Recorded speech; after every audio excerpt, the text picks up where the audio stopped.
Hello, I have an ARB locking rear diff in this, and you can see it's not working right here.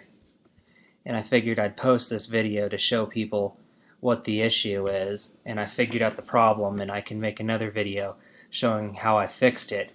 And there's two 10mm bolts on top of the compressor that I don't think they'd ever been tight as long as I'd had this thing installed, because I'd had problems with the ARB compressor for about the past year that it's been in the car.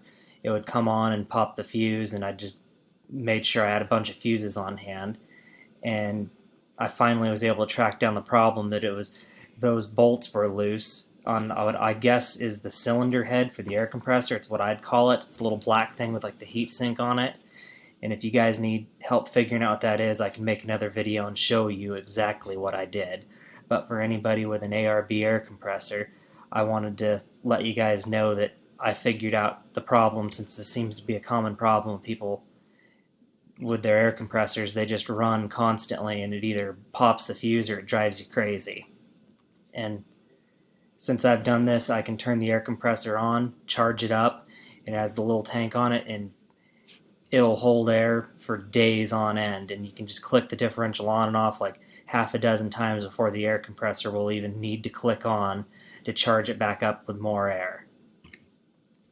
So I hope this will help somebody.